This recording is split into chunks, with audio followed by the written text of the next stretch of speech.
One nation one election పైన బిల్లును ప్రవేశపెట్టడానికి voting జరిగితే ఎన్డీఏ మిత్రపక్షాలే కాదు ఫెన్స్ సిటర్స్ అంటే గోడ మీద పిల్లి వైఖరి అనుసరిస్తున్న రాజకీయ పార్టీలకు కూడా ఎన్డీఏకు మద్దతు ఇచ్చాయి. ఇందులో ముఖ్యమైనది వైఎస్ఆర్ కాంగ్రెస్కు గతంతో పోలిస్తే సభ్యులు చాలా పరిమితం, కానీ పొలిటికల్గా సిగ్నిఫికెంట్. ఎందుకంటే ఆంధ్రప్రదేశ్లో ఎన్డీఏ అధికారంలో ఉంది, బీజేపీ టీడీపీ కలిసి పవర్ పంచుకుంటున్నాయి. వైసీపీ పైన జగన్మోహన్ రెడ్డి పైన ఎన్డీఏ తీవ్రమైన ఒత్తిడి తెస్తోంది. ఇలాంటి కీలకమైన సమయంలో YSR Congress party one nation one election పైన పార్లమెంట్లో బీజేపీ అనుకూల వైఖరి తీసుకుంది.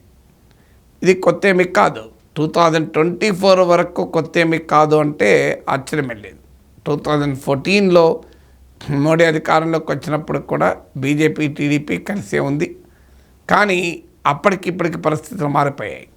2018లో టీడీపీతో తెగదెంపులు చేసుకుని 2019లో బీజేపీ విడిగా పోటీ చేసినప్పుడు టీడీపీ వైసీపీ రెండు పార్టీలకు కూడా ఎన్నికలకు ముందు బీజేపీని వ్యతిరేకించాయి, ప్రత్యేక హోదాపై నిలదీశాయి. ఎన్నికలు అయ్యాక అధికారం ఉన్న వైసీపీ ప్రతిపక్షం టీడీపీకి కూడా మద్దతు ఇచ్చాయి. టీడీపీ ఫార్మల్గా ఎన్డీఏ చేరేంత వరకు కూడా ప్రతిపక్షంలో ఉన్న మద్దతు ఇచ్చాయి. ఇప్పుడు ఏకంగా మరోసారి 2014 రిపీట్ అయింది. 2014లో లాగానే టీడీపీ జనసేన బీజేపీ కలిసి అధికారాలు ఉన్నాయి, కానీ తేడా ఏంటంటే వైసీపీని 11 సీట్లకు పరిమితం చేసి వైసీపీని నామరూపాలు లేకుండా చేయాలి అనే ప్రయత్నంలో భాగంగా బీజేపీ ఉంది. అయినా బీజేపీకి మద్దతుగా నిలబడ్డాడు జగన్మోహన్ రెడ్డి. లోక్సభలో మిథున్ రెడ్డి చెప్పిన కారణం ఏంటి అంటే, మాకు ఆంధ్రప్రదేశ్లో ఆల్రెడీ జమిలియే ఉంది, లోక్సభ శాసనసభ, మాకు ప్రత్యేకంగా తేడా ఏముంటుంది, అందువల్ల నో ఇష్యూస్ అంటున్నాడు. నిజమే, 2004, 2009 అమడగతే 99 నుంచి ఆంధ్రప్రదేశ్లో అసెంబ్లీ ఎన్నికలు లోక్సభ ఎన్నికలు ఒకేసారి జరుగుతున్నాయి.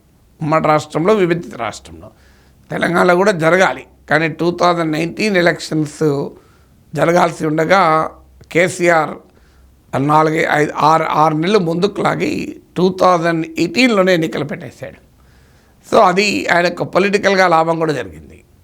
అందువల్ల తెలంగాణలో జమిలీ లేదు, ఆంధ్రప్రదేశ్లో ఇప్పటికీ జమిలీ ఉంది. కానీ ఇష్యూ వల్ల ఏంటి, ఆ బిల్లు ఏంటి, దేశంలోని అన్ని రాష్ట్రాలకు పార్లమెంటుకు ఒకేసారి ఎన్నికలు పెట్టాలన్నది బిల్లు.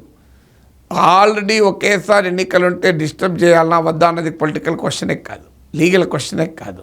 అంటే ఎట్టి పరిస్థితుల్లో పార్లమెంటు అసెంబ్లీ ఎన్నికలు కలిసి జరగకూడదని ఒక బిల్లు తెస్తే అది వేరే విషయం. అలా కాదు కదా బిల్లు, బలవంతంగానైనా అన్ని రాష్ట్రాల అసెంబ్లీలని పార్లమెంట్లో ఒకేసారి జరపాలి అని ఎన్నిక. వాస్తవంగా ఇది ప్రాంతీయ పార్టీలకు తీవ్రంగా నష్టం కలిగించే అవకాశం కూడా ఉంది. అయినా కూడా వైఎస్ఆర్ కాంగ్రెస్ పార్టీ బీజేపీకి అండగా ఉంది. ఈ ఒక్క విషయంలో అండగా ఉందా, కొన్ని ఇదంటే విధానపరమైన నిర్ణయం. మా విధానం కూడా వన్ నేషన్ వన్ ఎలక్షన్ అనుకూలం, ఎందుకంటే ఎన్నికలు పదే ఉండడం వల్ల ఖర్చులు పెరుగుతాయని సిద్ధాంతాలన్నీ చెప్పి వాదించవచ్చు. కానీ 2024 ఎలక్షన్ల తర్వాత స్పీకర్ ఎలక్షన్ జరిగింది. స్పీకర్ ఎలక్షన్కు వాస్తవంగా వైసీపీ మద్దతు బీజేపీకి అవసరం లేదు. కాంగ్రెస్ పార్టీ తరఫున ఇండియా కూటమి కేవలం ఫార్మాలిటీ కొరకు పోటీ పెట్టారు అంతే. నిజంగా చెప్పాలంటే వారు పోటీ పెట్టడం కూడా ఇష్టం లేదు. అందుకే తర్వాత ఎలక్షన్ అయినాక కూడా రాహుల్ గాంధీ ప్రతిపక్ష నేతగా స్పీకర్ను అభినందిస్తూ ఆ ట్రెడిషనల్ కన్వెన్షన్లో కూడా పాల్గొన్నాడు. ప్రైమ్ మినిస్టర్తో కలిసి స్పీకర్ను తన చైర్ దగ్గరకు తీసుకెళ్లే సాంప్రదాయం ఒకటి ఉంటుంది, దాంట్లో కూడా పాల్గొన్నాడు. అందువల్ల వైసీపీ మద్దతు బీజేపీకి అవసరం లేదు. కానీ బీజేపీ వైసీపీ మద్దతు అడిగింది, వైసీపీ మద్దతు కూడా ఇచ్చింది. అంటే 2024 ఎలక్షన్ల తర్వాత ఇది రెండవసారి బీజేపీకి వైఎస్ఆర్ కాంగ్రెస్ అండగా ఉండడం. అది కూడా ఈ ఇటీవల కాలంలో వైసీపీ కూడా ఇండియా కూటమిలో చేరుతుంది అని ఊహాగానాలు వస్తున్న నేపథ్యంలో ఈ పరిణామం జరిగింది. నిన్నకాకమన్న ఇండియా కూటమికి ఎవరు నాయకత్వం వహించాలనే చర్చ వచ్చినప్పుడు ఇండియా కూటమిలో లేకపోయినా వైసీపీ ఎంపీ విజయసాయి రెడ్డి మమతా బెనర్జీ అయితే రైట్ పర్సన్ అంటూ ట్వీట్ చేశాడు. మమతా బెనర్జీ నాయకత్వంలో ఇండియా కూటమి ఉంటే మేము ఒక రకంగా సానుకూలంగా ఉంటామన్న సంకేతం కూడా ఇచ్చాడు. ఢిల్లీలో వైసీపీ జగన్మోహన్ రెడ్డి జంతర్ మంతర్ వద్ద నిరసన తెలిపాడు. ఆంధ్రప్రదేశ్లో చంద్రబాబు నాయుడు ప్రభుత్వం నిర్బంధ కాండ పైన దానికి సమాజ్వాదీ పార్టీ అలాగే తృణమూల్ కాంగ్రెస్ వచ్చి మద్దతు కూడా ప్రకటించాయి. ఏఐఏడీఎంకే కూడా మద్దతు ప్రకటించింది. కానీ ఆ రకంగా ఇండియా కూటమికి దగ్గర అవుతున్నాడు అని వార్తలు వస్తున్న నేపథ్యంలో ఇప్పుడు కాకపోయినా ఎన్నికల వరకు ఇండియా కూటమిలో చేరుతాడు జగన్ అని అంటున్న సమయంలో ఇండియా కూటమి పక్షాలన్నీ ముక్త కంఠంతో ఇతరత్రా ఎన్ని విభేదాలున్న ఈవీఎంల పైన, ఇండియా కూటమికి ఎవరు నాయకత్వం అనే అంశం పైన, అదానీ అంశం పైన, కాంగ్రెస్తో డిఫర్ అయి ఉన్న ఇతర పక్షాలకు కూడా ఏకమై వన్ నేషన్ వన్ ఎలక్షన్ వ్యతిరేకిస్తే వైఎస్ఆర్ కాంగ్రెస్ పార్టీ మాత్రం అనుకూలంగా స్పందించింది.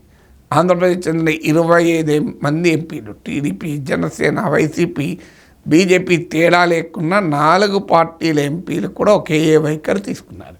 ఇది కొత్త కాకపోవచ్చు. 2024 ఎలక్షన్లకు ముందు ఏకంగా అవిశ్వాస తీర్మానం పెడితేనే టీడీపీ, వైసీపీ ఒకే రకంగా ఓటేస్తాయి. అప్పుడు వైసీపీ అధికారం ఉంది, టీడీపీ ప్రతిపక్షంలో ఉంది.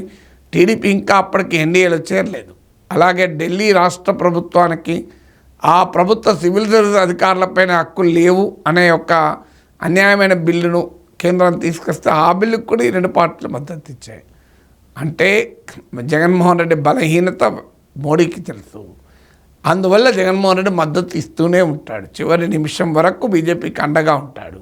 మోడీ రాకపోతే ఈడీ వస్తుంది. ఈడీకి రావడానికి జగన్ కోరుకోడు కనుక ఈడీ రాకుండా ఉండాలంటే మోడీతో ఉండాలి. అందుకే వైఎస్ఆర్ కాంగ్రెస్ పార్టీ మరోసారి బీజేపీకి అండగా ఉంటూ తన వైఖరి తీసుకుంది.